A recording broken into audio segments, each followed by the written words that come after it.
Everyone, I got my man Leo here. We're going to go through another wonderful weekend of EPL action. Leo, what games did you watch this weekend? What is good with it? Vanilla Face. The one that I watched, I only watched one, I think. I watched the Chelsea and the Man City game, and it was magnifique. The score doesn't say so, but again, it does because these are the best teams in the league. We can, okay. Keep on giving your thoughts, because obviously that is the main place to start. Is that game, because I mean, calendar wise, it was the first game of the weekend. It involved two potentially top four teams.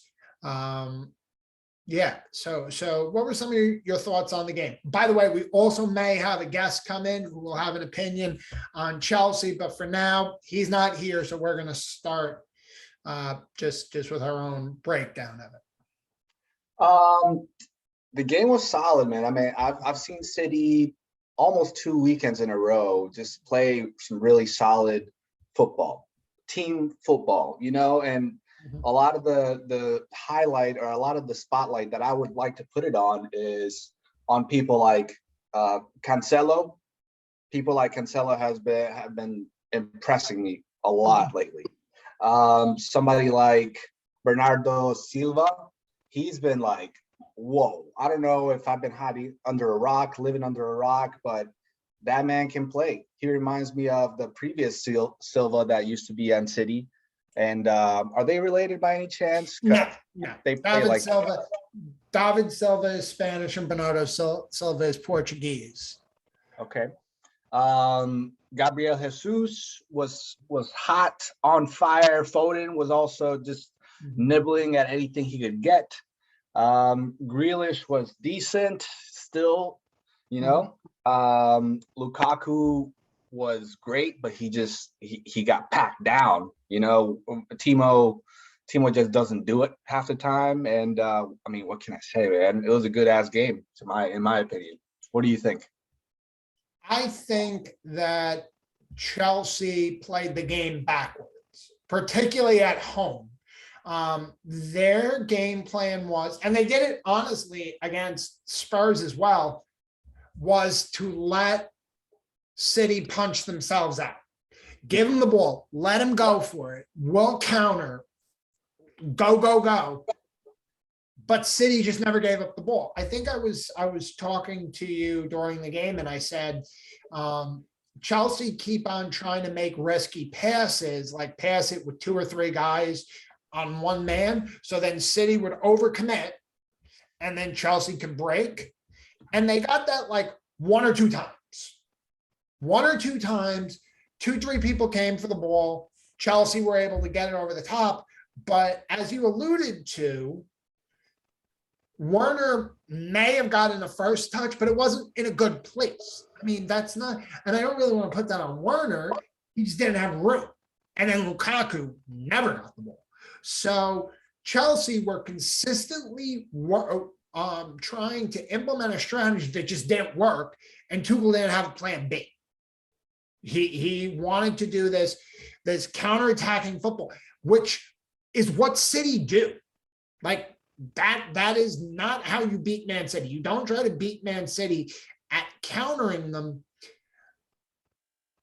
unless you have elite countering ability. I mean, the teams that have caught out Man City and have scored goals against Man City are teams that had an elite set of counterattackers. Chelsea have the talent, but they don't have the players quite yet. And I realize that this could really be seen as slating Chelsea, and the both of us kind of are. They only lost the game 1-0, but it's still a loss. And I think we had this conversation, or I made this point before the Spurs game. Tuchel gets very tactically narrow-minded. When he wants to do something, he wants to do. And that's his game plan. And once it doesn't work, he's stuck. And that happened. That happened on Saturday. He had a game plan. He wanted to implement a game plan. It didn't work, and he got stuck. Huge win for City, going away to Chelsea, getting the 3 points, particularly on the back of a very disappointing draw at home to Southampton. It's good that they made this. And then, of course, this is a massive week for Man City as they play PSG in Paris today and Liverpool on Sunday. So this really is a let's put our foot down kind of week for Man City. If you can get 3 wins, that really puts an emphasis on the title race, puts an emphasis on where the team to beat in Europe, and really just puts a marker down. As much of a marker that can be put down by October 3rd would be put down. But it is only October 3rd. So that was, I actually think the 2 most interesting things that happened all weekend were in the 7:30 Saturday games. I mean, because then you have Villa beating Man U. And it was, and I'm sure we can both agree here, it was almost as much of what happened to United rather than the result. I mean, Bruno with the penalty miss after Emi Martinez literally went up to Ronaldo and said, take the shot. Like he was in his ear saying, oh, you're going to take this. You're going to take this. And then Bruno lines it up and he hits one that I feel like is going to land outside my front door at some point. So that's interesting. And not a good look. United should have won this. United needs to win games, man. I mean, everybody, all the good teams are inching away and they're going to get stuck behind pretty soon. You know, they're at 4th place now. Liverpool's starting to inch up even with their tie. I don't know. They gotta win. They gotta win. I mean, we had this discussion on our UCL review. I don't believe in Man U. This was the best team that they've played so far this season, and they lost to them. I do very much so believe in Villa. Villa are now up to, again, it's early, so a lot of these don't matter. They're up to 8th. They got 10 points now. And I believe I said this on our last podcast, and it led to an argument, but I feel like this is the beginning of the fracture. And it's almost like I'm Nostradamus on the fact that we had an opportunity for Man U to get a point in a game that for 85 minutes was played right down the middle. Villa scored, I don't want to say a cheapie, but kind of a one-off goal. And now you got an opportunity to at least get that point back at home, where they beat Villa basically in 90% of their games since like the 1980s or something. You have Bruno line up, he misses, and you have Ronaldo's head go down. And if you don't think that that is going to be a major factor, I don't know what you've watched in the last decade of soccer, because now Ronaldo is going to be in everybody's ear about how this is my team. We don't lose that game if I'm on the penalty. And that's going to permeate its way through the entire side. And it's not going to be fun to watch for United fans. This was the worry, and it showed up in game week 6. And it could be. I'm not going to deny it. I think it could also go another way, because United hasn't really had a point guard, let's just say. Somebody that's scoring the goals, somebody that they look to as a leader, at least not an all-powerful elite one. You know what I mean? In the past, they've gone with maybe Bruno a little bit, a combination of Pogba, just a star. And they don't have anybody like that. So hopefully Ronaldo can professionally do it to the point where people are just trusting him He's outwork ethicing everybody, and hopefully his head down just means that he's going to get the team and put it on his shoulders. I could also see it as a narcissistic, bomb to the whole entire team. But, who knows? We'll just have to see. So I'm gonna handle two things here. First of all, did you see Bruno's tweet? Yes. How he had to send out basically an apology letter to the team, which is just to the team, just Ronaldo probably. Cristiano Ronaldo wrote that, absolutely. He needed to kiss the ring. And I just do also want to say, your statement on Ronaldo, on they needed a real goal scorer, they needed a guy. Bruno has 4 goals this season. Like, Bruno has 4 goals this season, and last season Bruno had 29 goals and assists in the Premier League. So yes, they had a goal scorer. They had a guy to run their offense through. What I'm more so getting at is they had that guy. It was Bruno, and now Ronaldo's here, and Ronaldo needs to run the team. I mean, Bruno is a guy who has 70 goals and assists in 88 games for Man U. That's like beyond elite, especially for an attacking mid. And now you have Ronaldo coming in. It's almost like Ronaldo being on the team, particularly since he's Portuguese and Bruno's Portuguese. That is in Bruno's head. Yes, of course. It is good. I'm not going to sit here, and I said this on the other podcast, I'm not going to say having Cristiano Ronaldo is a bad thing. Cristiano Ronaldo is conservatively a top 5 player in the history of the game. If we're being uber conservative, he's probably more in the top 3, if not top 2. You can rank him however you want to rank him. But when he comes in, it's got to be his team. It's got to be his team. He did it in Madrid. He did it at United. Rooney was coming up at the same time as him, and once he left, Rooney really took over. But he did it in Madrid. The problem was he couldn't really do it. He couldn't really have the effect at Juve, and that's why they never went far in the Champions League. And now he's going to try to do it at United again. When this team is Bruno's team, if you look through it, this was a terrible team before Bruno showed up 2 years ago. He revitalized it. He got them back in the Champions League. He did so much last year. And now Ronaldo is coming over and he's kicking him to the curb. And on top of that, they also got Jadon Sancho, which is a good thing. I'm not saying it's not a good thing, but these moves are made which take the focus off of Bruno, which means things like a penalty in front of the Stretford end in the 93rd minute, there's that extra level of pressure.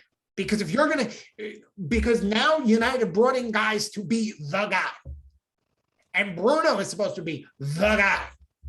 And it's a mentality thing. And you see this among top teams. And again, I've said this in other podcasts.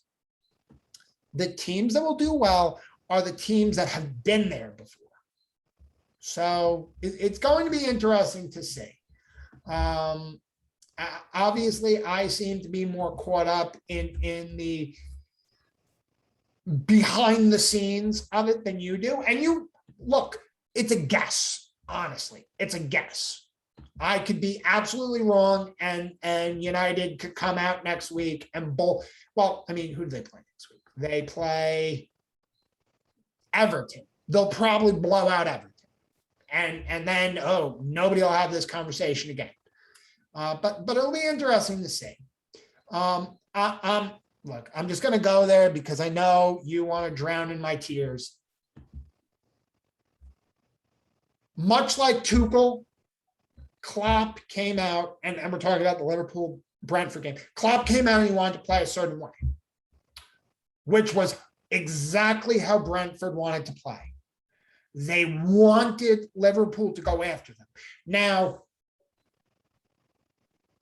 I would say, and you could say that this is biased, it was fortunate that Brentford's goalie was as good as he was, because there were 2 or 3 saves early where he pawed balls off the line, where if he doesn't make those saves, it's 2-0 before Brentford even get to put their foot on the ball.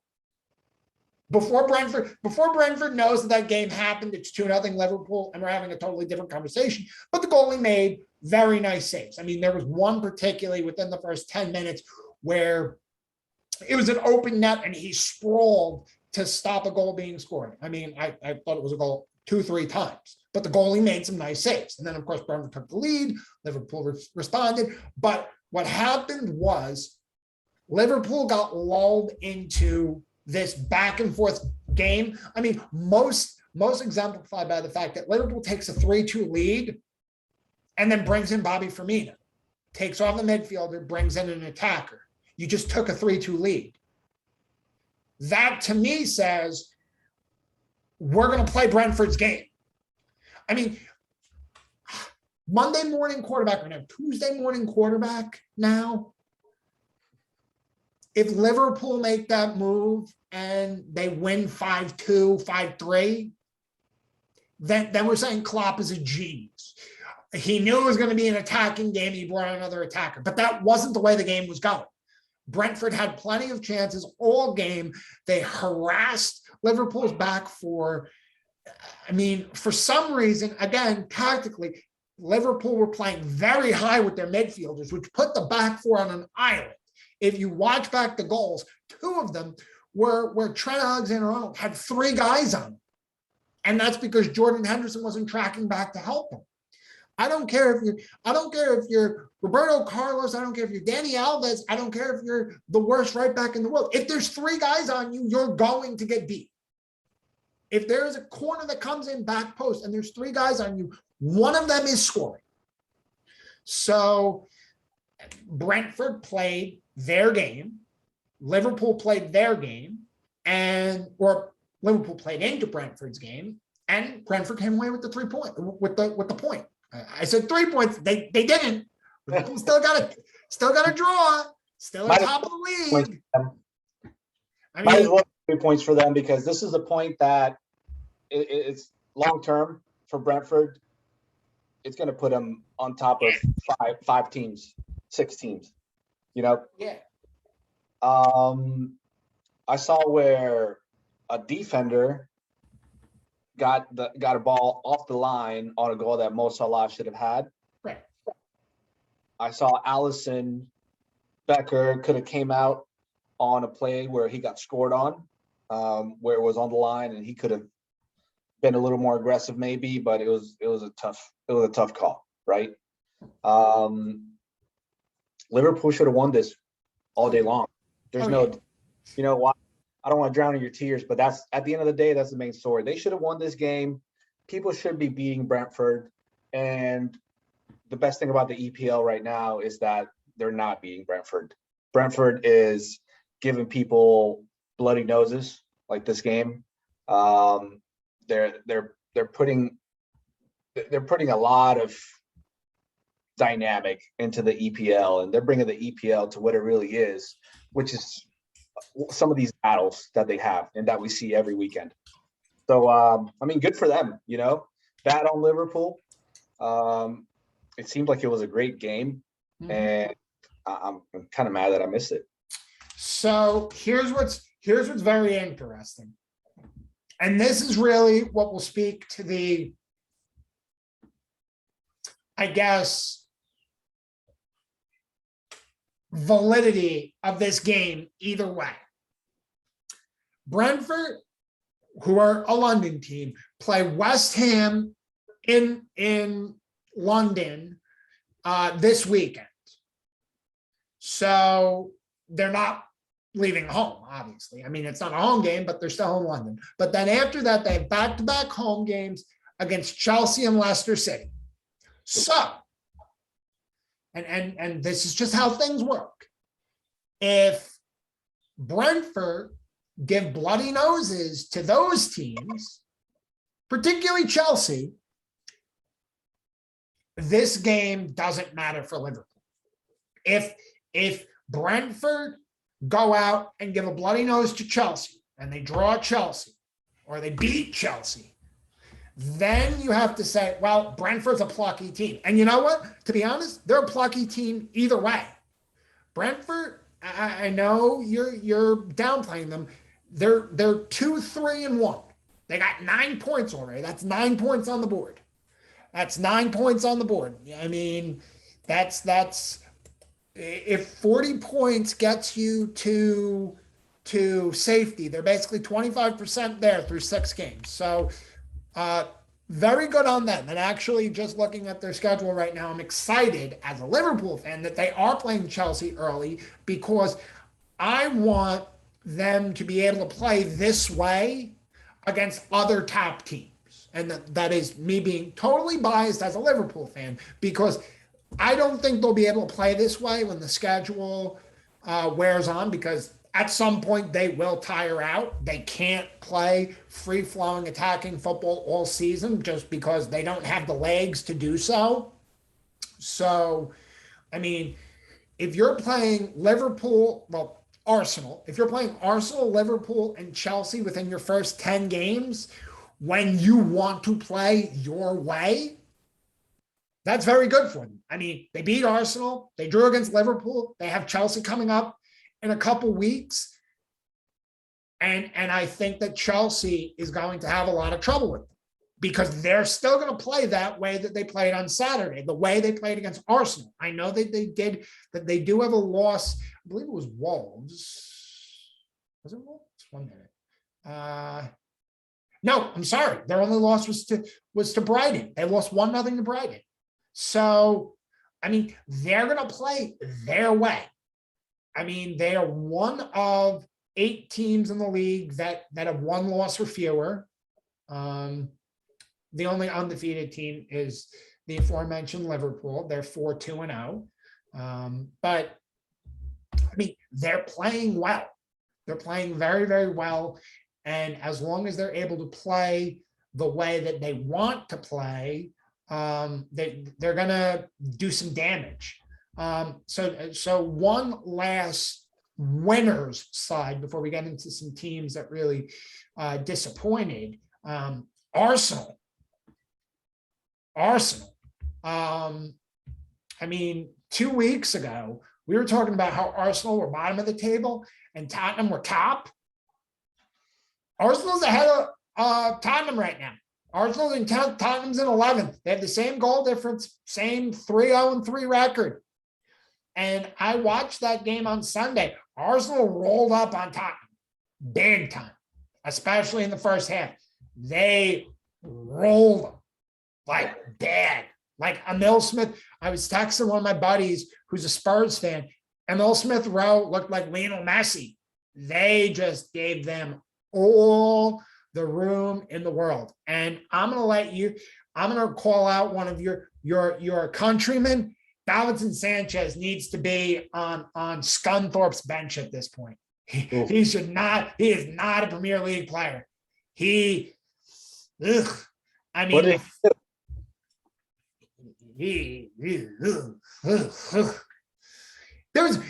you look back, and I know you said you didn't watch the game, but I don't know if you saw highlights. The first goal for Arsenal, he was defending a 20-meter pitch of grass and nothing else. Smith Rowe came in. Sanchez was the next guy to step up, and he just stood there and let Arsenal do whatever the fuck they wanted to do. So we talked, I'll let you commentate in a second, but we talked about how Arsenal looked so bad, and they did. And now after 2 unconvincing wins, they got a very convincing win. But more importantly, when we talked about Spurs, we said, okay, they're 3-0. Okay, they're top of the table. But 1-0, 1-0, 1-0. Since then, 3-0 loss, 3-0 loss, 3-1 loss. So what are some of your thoughts on the 2 North London teams? I think we've been kind of seeing it coming. And for my part, I didn't want to believe it because I like Tottenham. Mhm. I like watching their forwards. I like Davinson Sanchez, of course. And yeah, I mean, I was just kind of wanting to bully on the weaker team, which was Arsenal, and they've been the weaker team all season long, um, until their last two games, I think. 3 games. They've won their last 3. Yeah. So it's impressive. Again, this is the EPL, right? So this is what makes the EPL is these kind of surprises. Um, Arteta gets another 2 or 3 games. You know what I mean? Ah, And that's cool. I like it. I think you're downplaying Arteta, saying he's only going to get a couple more games. And what you Yeah. have to realize is, among all the money Chelsea spent and all the money that City spent and just all whatever, Arsenal spent the most money in the summer. They got Odegaard, they got Alfie Samba Lakaka. Definitely screwed up his name. He's a midfielder. They got Aaron Ramsdale in net. They made some moves. They got Tomiasso from Bologna, who looked good, who has looked good in the back line. So they spent a lot of money. And it was going to take some time for everybody to link in. I think I saw a stat that Arsenal have the youngest starting lineup in the Premier League. I think that everybody other than Aubameyang is under the age of 25, might be even younger than under the age of 25. So if you're that young of a team, that's going to take a second to mesh. Take a couple seasons. I mean, I don't even know if it's going to take a couple seasons, but it's definitely going to take a little bit of time for it all to link up together. And maybe this is what it took. Maybe it took the losses that they had. I mean, they lost 5-0 to Man City. I mean, they lost 2-0 to Chelsea and then 5-0 to Man City. And then they've looked like a different team. I mean, I know a 1-0 win against Norwich and a 1-0 win against Burnley don't really do too much for you, but those are still clean sheets. And then, especially the first half against Spurs just didn't look good. And the same conversation I was having with my Spurs fan buddy, Harry Kane is so far off it. It's embarrassing, quite frankly. I mean, he just slows down the game, makes it all about him. When he tries to drop into the midfield, it's an embarrassment. Just let him go to Man City. If he goes in January, let him go. It's better for Spurs, man. I mean, it really is. Well, just to touch on a couple other games. Everton got a 2-0 over Norwich. We might be at the point where we need to give the skull and crossbones and RIP blessing to Norwich City. 0-6, 2 goals, 4-16 against. Yikes. Might be time for the old skull and crossbones. Watford and Newcastle got a draw, which is actually a pretty exciting game. West Ham with a 2-1 relatively late. Good for them. West Ham, by the way, tied for the second most goals in the league. Them and United have 13. We all know who has the most at 15, so I'm not going to, because you get irritated if I even mention their name. Thank you. Who? No, Liverpool. Yeah. Wow. Wolves with a nice late winner against Southampton. Very good to see Raul Jimenez scoring the goal after his brain injury last year. Get back out. He was very in front of the fans. Really good for him. terrible performance last week. That was Yeah. Well, I mean, it was terrible. he had a brain injury. He's working his way back from a brain injury, and I don't know how much of a pass we want to give him for that, but he had a brain injury. Okay. So it's good that he gets it back out in front of the fans. Palace and Brighton played yesterday. Don't know if you saw it. It was it was an opportunity for Brighton to go top of the table, which is crazy to think. Yeah. Palace had a lead into the 95th minute, 95th minute. Goalie for Brighton comes out, lobs it over the top to Neil Maupay, who then chips the goalie to get the draw. It was pretty good scenes.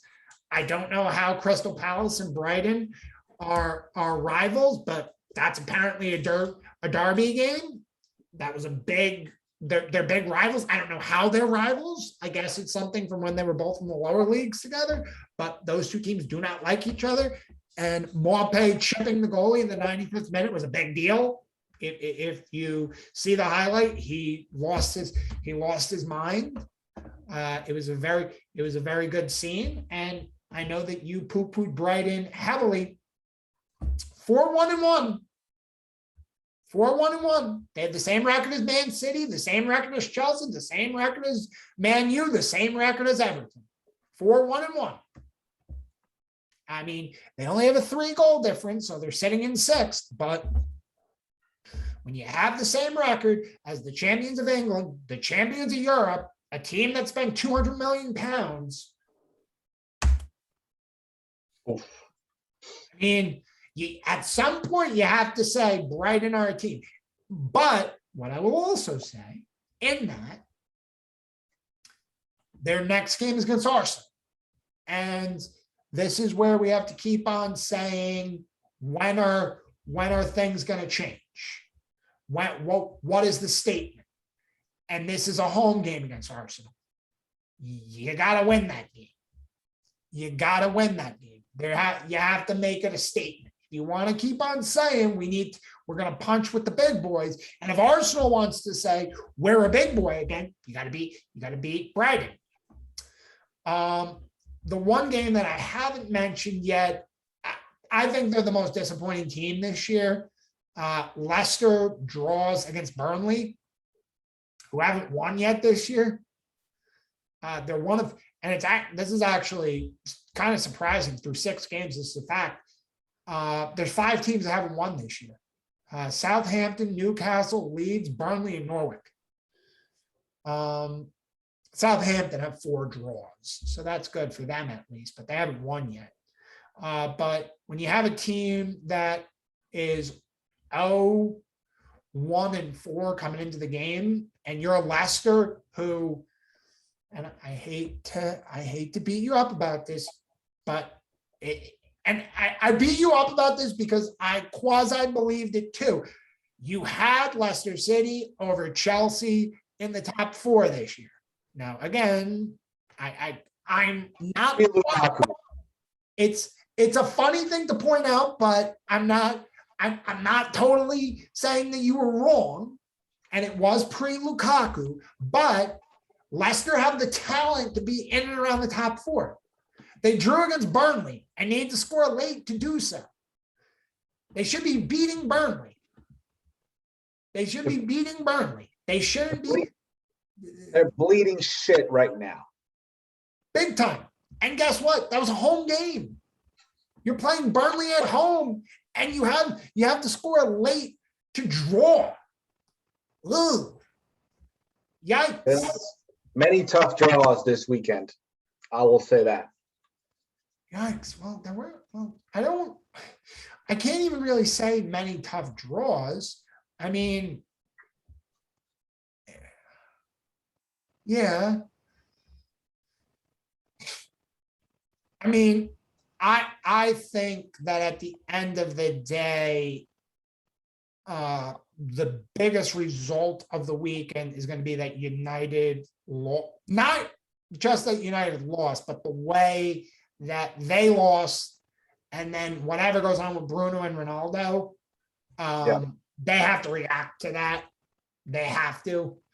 Well, that's because we're on podcasts with United and Liverpool fans, right? But if we were Chelsea, Man City fans, we would say that that was a huge loss too. Chelsea being the Champions League winners, you're kind of being looked at to beat games like this one. You know, this is going to be the game of the season. This is Man City. They could have won that game, in my opinion. And then another important one was, I mean, Arsenal beating Tottenham. You know, that's a pretty huge win for them.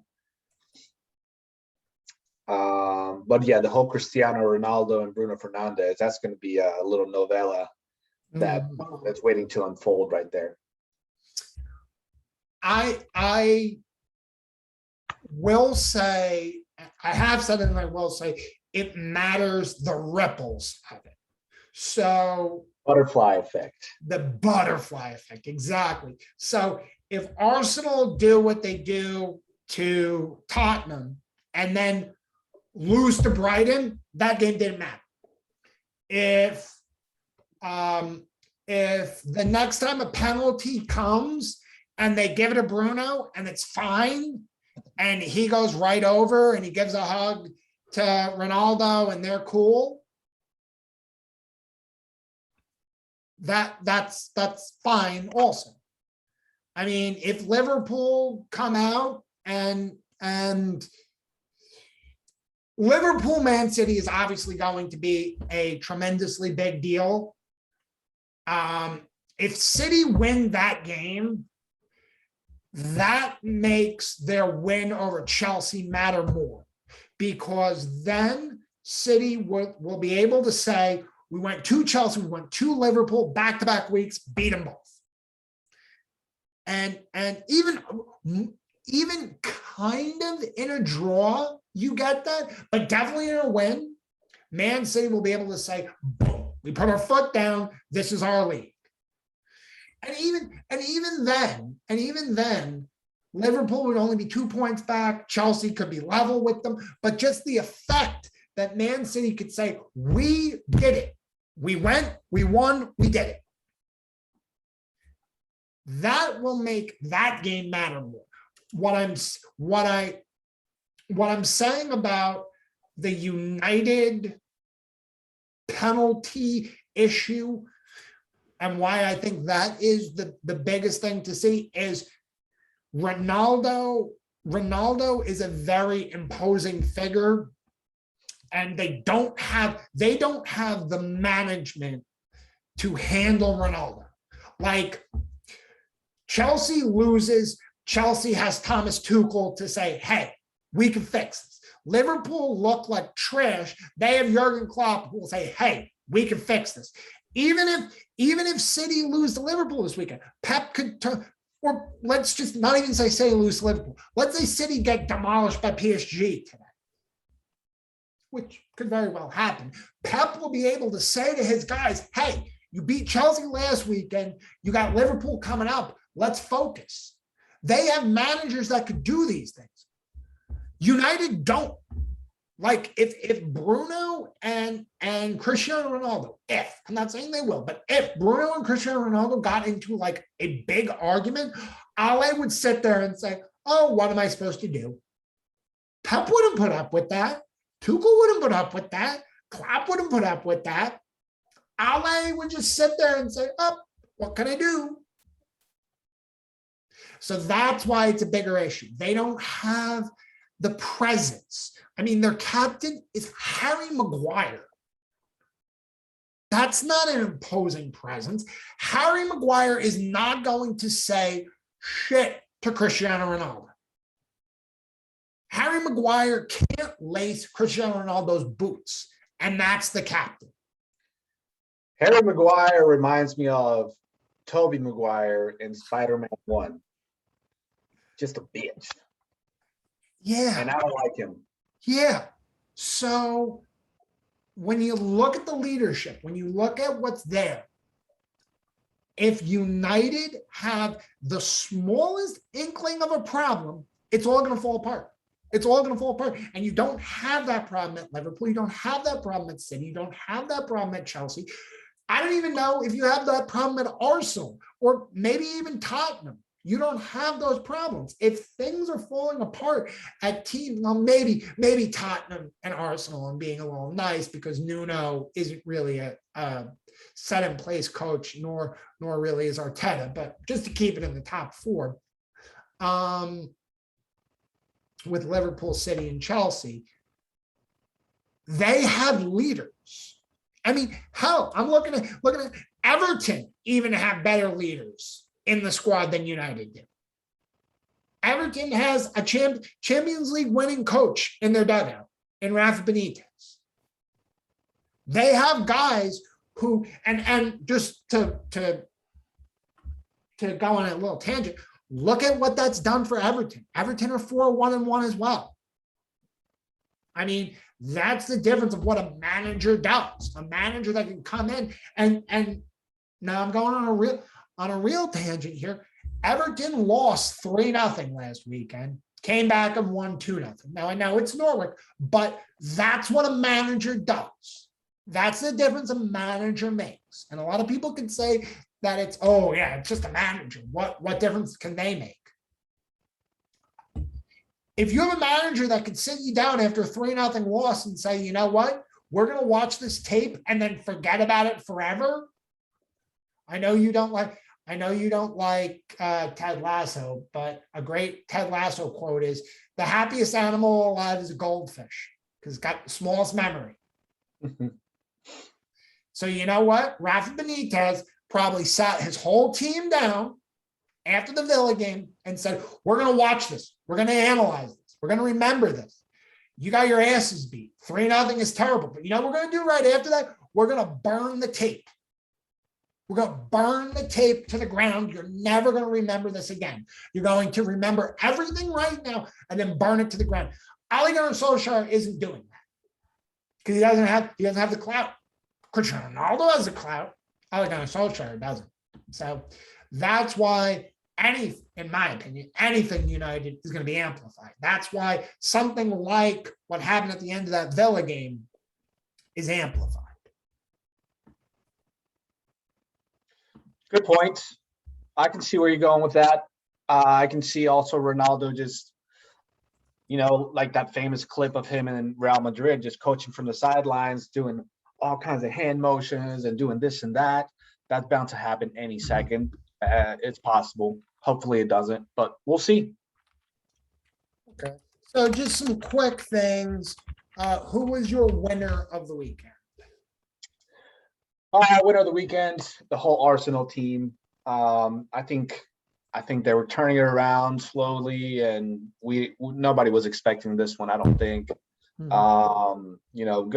for them. I'm going to give my winner of the weekend to. I wanted to say, I'll just go. The winner of the weekend is Pep Guardiola. I gave him the loser of the weekend last weekend. I'll give him the winner this weekend. It was a tough week for him, or it was a tough week for him last weekend when he called out his fans. And then they draw it home to Southampton, which, by the way, is the worst points dropped by a top 4 team this year. Drawing at home to Southampton is miles worse than anything else that's happened to a top 4 team this year. That's worse than losing at home to Aston Villa. That's worse than dropping points on the road to Brentford. That's worse than losing at home to City. That's the worst. But they turned it around. They went to Chelsea. They won. And that is a great start to a huge week. So I got to give him the winner. My loser of the week, I'm going to have to give it to Bruno Fernandes, if that's not obvious. He is not the big boy Man U anymore. He is not allowed to be the big man. And long live the king. Who is your loser of the week?